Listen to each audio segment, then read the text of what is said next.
Bismillah. Assalamualaikum warahmatullahi wabarakatuh. Alhamdulillahirabbil alamin. Asyhadu an la ilaha illallah wa la syarika lah, innama huwa ilahul wahid. Allahu la ilaha illa huwa rabbul azizil alim. Allahu la ilaha illa huwal hayyul qayyum. Allahu la ilaha illa huwar rahmanur rahim. Qala rabbi shrah li sadri wa yassir li amri wahlul 'uqdatam min lisani yafqahu qawli waj'alni waziran min amri. Segala puja dan puji hanya untuk Tuhan seluruh alam. Aku mengakui bahwa tidak ada Tuhan selain Allah satu-satunya tanpa serikat. Dan ya Allah, Tuhanku, lapangkanlah bagiku dadaku dan mudahkanlah untuk urusanku, dan lancarkanlah ucapan dari lidahku agar mereka memahami perkataanku, dan jadikanlah aku pelaksana bagi keluargaku. Muslimin muslimat yang dimuliakan Allah, pada kesempatan ini marilah kita kembali mengkaji dan mendalami petunjuk-petunjuk Allah yang ada di dalam Al-Quran. Dan pada kesempatan ini kita akan pelajari kembali sejarah dari dendam iblis kepada manusia. Jadi sejarah pembangkangan iblis itu dimulai ketika iblis itu menolak perintah Allah untuk bersujud kepada Adam. Manusia pertama di bumi yang diciptakan Allah itu menolak ketika Allah memerintahkan untuk bersujud kepada Adam. Iblis membangkang karena merasa atau menganggap dirinya itu lebih mulia daripada Adam, karena dia diciptakan dari api, sedangkan Adam itu diciptakan dari tin atau dari tanah. Akibat pembangkangan itu Allah kemudian mengusir iblis dari jannah. Jannah itu artinya taman atau kebun, bukan surga. Karena surga itu adanya nanti di akhirat, sedangkan kita tuh sekarang masih hidup di dunia. Dan orang yang ada di dalam surga itu kekal. Demikian juga orang yang masuk dalam neraka itu juga kekal. Maka kalau kemudian dimaknai jannah ini dimaknai surga, mana mungkin orang yang sudah ada di dalam surga kemudian bisa keluar kemudian dimasukkan ke dalam neraka. Jadi jannah di sini artinya adalah kita tidak mengartikan sebagai surga, tapi adalah ini kebun-kebun atau taman-taman. Kalau ini disebut surga, yaitu surga yang ada di dunia. Kemudian akibat peristiwa itu iblis pun menaruh dendam kepada Adam dan berjanji akan mengganggu seluruh manusia dan akan menyesatkan mereka kepada jalan yang benar. Dendam iblis kepada manusia tidak akan pernah berhenti dan berubah akibat kesombongannya yang menganggap Adamlah penyebab dirinya itu terusir dari jannah dan dilaknati oleh Allah. Al-Quran telah mengingatkan kepada kita semuanya bahaya kejahatan iblis yang terkutuk maupun tipu daya yang dilancarkan untuk menyesatkan manusia dan berpaling dari perintah-perintah Allah yang ada di dalam Al-Quran. Akibat dendam dan kesombongannya itu iblis kemudian bertekad membalas dendam kepada anak cucu Adam di muka bumi, termasuk kita semuanya. Kemudian marilah kita pelajari di dalam surat kedua, surat Al-Baqarah ayat 34. A'udzubillahi minasyaitonirrajim. Bismillahirrahmanirrahim. Wa idh qulna lil malaikati isjudu li adama fasajadu ila iblisa aba wastakbara wa kana minal kafirin. Dan ketika kami katakan kepada malaikat, sujudlah untuk Adam, lalu mereka semuanya bersujud ila iblis, kecuali iblis. Mereka menolak dan menyombong, dan mereka termasuk orang-orang yang kafir. Selanjutnya masih senada dalam surat ke-7 ayat 12 juga disebutkan begini. Qala ma manaka ala tasjuda id amartuka. Qala ana khairun minhu khalaqtani min nar wa khalaqtahu min tin.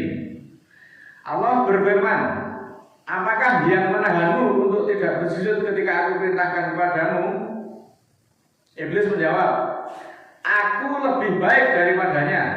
Engkau ciptakan aku dari api, sedangkan engkau ciptakan Adam itu dari tin atau dari tanah. Nah, saudaraku, di ayat ini berisi dialog antara Allah dengan iblis tentang alasan iblis menolak perintah Allah untuk bersujud kepada Adam. Allah bertanya, apakah yang menghalangi kamu sehingga kamu tidak mau bersujud kepada Adam ketika aku menyuruhmu? Nah, dalam hal ini iblis menjawab, aku lebih baik daripada dia. Nah, iblis itu merasa lebih baik, lebih mulia, lebih tinggi, lebih tua. Engkau ciptakan aku dari api, sedangkan engkau ciptakan dia dari tanah. Nah, pemaknaan ayat-ayat tersebut adalah bahwa Allah mempertanyakan alasan kenapa iblis menolak sujud kepada Adam. Dan iblis menjawab dengan penuh kesombongan dan keangkuhan.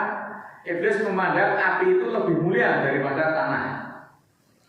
Allah memberikan ketegasan bahwa barang siapa yang mengikuti iblis akan dimasukkan ke dalam neraka, dan iblis diancam dan orang-orang yang mengikutinya pun diancam.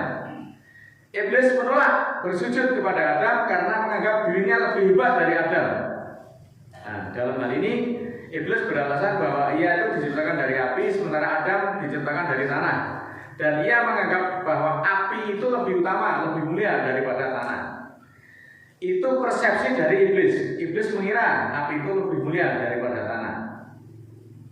Padahal kalau kita cermati, sesungguhnya tanah itu memiliki banyak sekali manfaat ataupun kegunaan. Sedangkan api itu sifatnya adalah membakar dan memusnahkan. Tanah itu memiliki banyak manfaat seperti bahan tambang, seperti emas, perak, uranium, timah, biji besi, nikel, minyak, batu bara. Semuanya berasal dari dalam tanah. Bahkan semua makanan yang dibutuhkan oleh manusia itu semuanya juga berasal dari tanah. Nah, berarti dari sini kesombongan iblis itu terpatahkan sudah. Maka kesombongan seperti itu tidak patut ditiru oleh seluruh manusia, termasuk anak cucu Adam. Sedangkan iblis yang merasa sombong dengan sifat keakuannya yang ada dalam Al-Quran juga pernah dikisahkan seperti Fir'aun. Itu merupakan seorang raja dari Mesir yang dikenal sebagai orang yang pertama kali merasa sombong. Bahkan Fir'aun itu mengikrarkan dirinya sebagai penguasa, sebagai Tuhan. Ada juga selanjutnya Qarun. Al-Quran juga mengisahkan Qarun adalah merupakan orang yang pertama kali merasa sombong dengan menggunakan harta kekayaannya. Rumahnya dengan harta kekayaan yang melimpah, itu segala-galanya akan dimiliki dan akan mengekalkannya. Surat ke-7 ayat 13. A'udzubillahi minasyaitonirrajim. Bismillahirrahmanirrahim. Qala fahbit minha fama yakunu laka antatakabaro fiha fahruj innaka minas sabirin. Allah berfirman, turunlah daripadanya, dari tempat ini, dari jannah ini, tiada bagimu untuk menyombongkan diri padanya. Keluarlah, bahwa engkau termasuk orang-orang yang hina, orang-orang yang dihinakan, orang-orang kecil. Surat ke-7 ayat 16. Qala fama ahwaitani la'at mudanna lahum siratal mustaqim. Kemudian iblis berkata, karena engkau telah menyesatkan aku, maka akan aku kuasai siratal mustaqimu bagi mereka. Suma la'atiyannahum min baini aidihim wa min khalfihim wa an aymanihim wa asamailihim wala tajidu aksarahum sakirin. Surat ke-7 ayat 17. Kemudian ini kata iblis, akan aku datangi mereka, manusia itu, anak cucu Adam itu, dari hadapan mereka, dan dari belakang mereka, dan dari kanan mereka, dan dari kiri mereka, atau dari tata hukum mereka, dan dari tantangan mereka. Tidaklah akan aku dapati kebanyakan mereka itu yang bersyukur.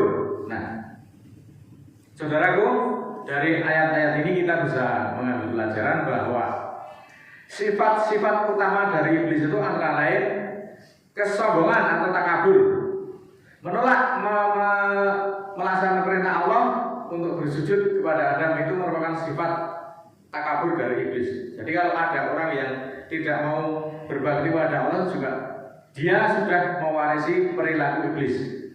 Kemudian iblis itu juga ingkar atau kafir, yaitu menolak kebenaran, menolak kekuasaan Allah. Selanjutnya iblis juga iri atau hasad, merasa iri dengan kemuliaan Adam. Kemudian iblis itu juga sifat utamanya adalah pembangkangan, membangkang, menentang perintah-perintah Allah. Kalau orang diseru untuk melaksanakan perintah-perintah Allah itu kemudian membangkang, tidak melaksanakannya, bergugur mengkuda waton, itu juga sudah tanda-tanda dia sudah dikuasai oleh perilaku iblis. Kemudian juga penyesat. Iblis berusaha menyesatkan manusia dari jalan benar, dari jalan Al-Quran. Dan sifat iblis itu juga sebagai pecundang. Artinya apa? Dia tidak mau mengakui kesalahannya dan kemudian menimpakan kesalahan itu pada pihak lain dan dia merasa paling benar. Ini introspeksi untuk kita sendiri. Apakah kita juga ada sifat seperti itu? Kita tuh tidak pernah mengakui kesalahan kita, tidak pernah mau mengakui kekurangan kita, kekhilafan kita. Kemudian kalau ada peristiwa, ada musibah itu yang disalahkan adalah orang lain. Nah, ini adalah kita tanda-tanda sudah dikuasai oleh perilaku iblis. Tipu daya iblis untuk manusia itu sangat lembut. Oleh karena itu kita harus berhati-hati karena dia bersumpah untuk menggelincirkan seluruh manusia, termasuk kita ini. Hasutan yang dilakukan iblis itu dari hadapan mereka, dari belakang mereka, dari kanan mereka dan dari kiri mereka, dan juga dari sisi aturan hukum. Aturan hukum itu semua sudah diacak-acak oleh iblis. Maka kita jangan mengikuti aturan hukum yang sudah diacak-acak ini. Ikuti saja Al-Quran. Semua tatanan hukum yang ada di Al-Quran itu sudah diacak-acak, bahkan disembunyikan, kemudian diganti. Itu juga salah satu perilaku dari iblis. Maka hanya orang-orang khususlah yang tidak akan bisa digelincirkan oleh iblis. Maka jangan bangga kalau kita sudah merasa sudah ngaji. Itu belum jaminan, apalagi orang yang tidak ngaji. Tipu daya iblis itu banyak sekali meliputi menghambat keimanan. Artinya apa? Membuat orang itu ragu-ragu tentang kebenaran Al-Quran. Oh iso, ini Al-Quran roh, orang gadis itu iso. Itu artinya menghambat keraguan-raguan. Kemudian juga menghasut kejahatan, mendorong manusia agar melakukan perbuatan dosa dan kejahatan. Kalau ada orang gatel itu melakukan kesalahan, kemudian dosa, mendorong manusia untuk kejahatan, itu juga sudah dibujuk oleh iblis. Kemudian juga iblis itu menanamkan kesombongan, membuat manusia itu merasa superior, merasa paling benar sendiri, merasa paling suci sendiri, tidak pernah melakukan kesalahan, dan ingin menang sendiri. Itu juga perilaku dari iblis yang sudah merasuki jiwa manusia. Kemudian menghambat atau membuat orang lain itu selalu putus asa dan kehilangan kesabaran. Orang tahu sabar dalam permasalahan sedikit sudah gampang stres. Itu tanda-tanda itu sudah dikuasai oleh iblis. Kemudian juga menimbulkan perasaan iri, membuat manusia iri dengan keberhasilan orang lain. Orang lain berhasil itu juga karena usahanya dan karena ketawakannya kepada Allah, tapi juga kemudian iri dengan keadaan seperti itu. Kemudian selanjutnya iblis juga tidak henti-hentinya menghasut serta menanamkan kebencian kepada orang lain. Memandang orang lain atau menilai orang lain itu tidak dengan kasih sayang, tetapi dengan kebencian. Jadi wong liya itu salah, pihak lain itu salah, yang benar itu saya sendiri. Pokoknya nek ora sesuai karo seleraku salah kabeh, kudu manut aku. Itu sudah dikuasai iblis orang yang seperti itu. Maka hati-hati. Sudah ngaji pun kita masih bisa tergelincir dengan perilaku seperti ini. Maka jangan bangga, jangan merasa merasa wis ngaji, apalagi sing ora ngaji. Kemudian juga iblis itu suka menanamkan rasa takut, membuat manusia itu takut akan hal-hal yang tidak penting. Wah, ini nek tak tinggal sholat Jumat itu terus pekerjaan saya bagaimana? Mereka khawatir, takut kehilangan rezeki, takut kehilangan kedudukan, takut kehilangan mata pencaharian, takut kehilangan pekerjaan. Itu tipu daya iblis. Kemudian juga menghambat kepercayaan diri, membuat manusia itu merasa tidak mampu. Nek diajak berjuang, diajak ngaji itu, wah saya nggak mampu, saya nggak ada waktu, saya tidak longgar, saya banyak kesibukan. Kemudian diajak infak, sedekah, berkorban, merasa tidak mampu, wah rezeki saya baru sempit. Alasan terus ini menghambat. Ini juga perilaku dari iblis. Kemudian iblis juga menanamkan manusia itu menggoda dengan kesenangan dunia, membuat manusia itu tergantung pada kesenangan duniawi. Kita tuh senang dunia itu ya boleh saja, tetapi jangan dunia itu menjadi tujuan utama. Dunia menjadi fokus kita. Kemudian juga menghasut keinginan manusia tergantung pada keinginan jasmani. Keinginan jasmani itu tidak akan pernah berhenti. Sedangkan rohani harus diisi. Duit motor, pengen mobil, pengen yang lebih bagus lagi, pengen punya harta, pengen punya rumah mewah dan sebagainya. Itu tidak akan pernah berhenti sampai dikucir. Kalau kita demikian halnya, nanti justru kita akan terperdaya, kita akan menggadaikan dunia hanya untuk mengikuti perilaku dari iblis. Saudaraku, lengkap sudah tipu daya iblis untuk manusia. Kalau itu semua tidak berhasil merusak imanmu, kalau dari perilaku iblis itu tidak ada yang berhasil karena merasa kita sudah merasa benar, minimal iblis itu akan menjadikan kamu merasa paling benar sendiri. Nah, imannya benar, apapun sudah benar, sholat sudah benar, sedekahnya sudah benar. Tapi kalau kita merasa iman kita itu paling benar sendiri, ya kita itu sudah ciptaan daripada iblis. Akan menjadikan kamu paling benar sendiri. Jadi kalau orang itu berpendirian pokoknya, nek aku rasa seneng, sing paling bener saya, itu sudah mewarisi perilaku dari iblis. Saudaraku, oleh karena itu marilah kita introspeksi diri. Adakah sifat-sifat seperti itu ada pada diri kita? Saya katakan berkali-kali, senang atau tidak senang, apa yang dikatakan Al-Quran itu tujuan adalah manusia. Al-Quran memang sebenarnya untuk menata perilaku dari manusia. Maka di awal tahun 2025 ini starting point kita adalah untuk memperbaiki diri supaya nek habis ngaji itu ya pikirannya kudune menep. Kedewasaannya juga mestinya lebih menep, tidak berangasan, tidak ingin menang sendiri. Maka hati harus dikondisikan, harus di situasinya juga harus dijaga supaya hati itu tentram. Jangan sampai kita dikuasai iblis. Jangan sampai kita mengikuti perilaku-perilaku dari iblis. Sebenarnya sesuatu yang terjadi itu setahun sekali itu bukan hanya pada tahun baru saja. Ini kebetulan kita momennya momen tahun baru. Tetapi waktu demi waktu yang kita lalui itu adalah momen yang tidak akan pernah terulang lagi. Kalau kita meninggalkan sholat Jumat tahun ini, kita tuh tidak akan berputar kembali untuk kita bisa sholat Jumat kembali. Kalau kita meninggalkan waktu ini untuk tidak mengikuti kajian, tidak mengikuti majelis ilmu, itu waktu tidak akan berputar kembali lagi.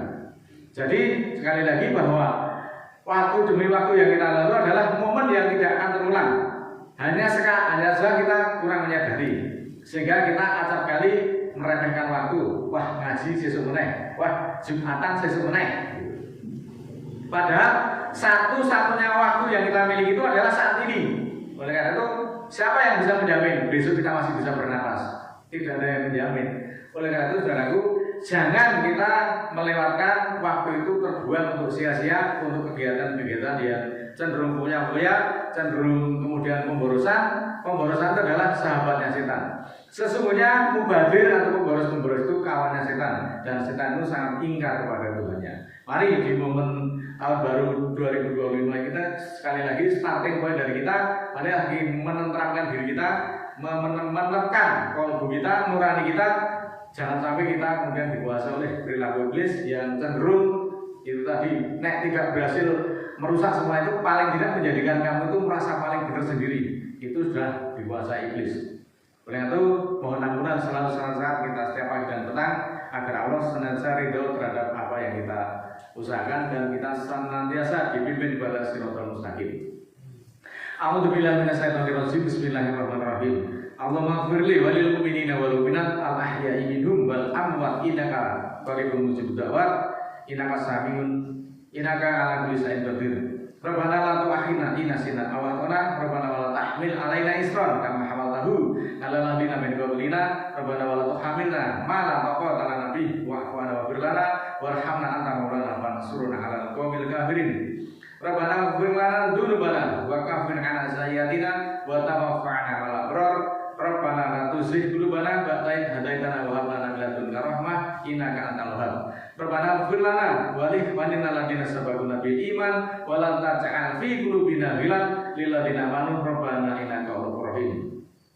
Rabbi auzi'ni an askura nikmataka allati an'amta 'alayya wa 'ala walidayya wa an a'mala sholihan tardahu wa aslih fi hati ini tubtu ilaika wa ini minal muslimin.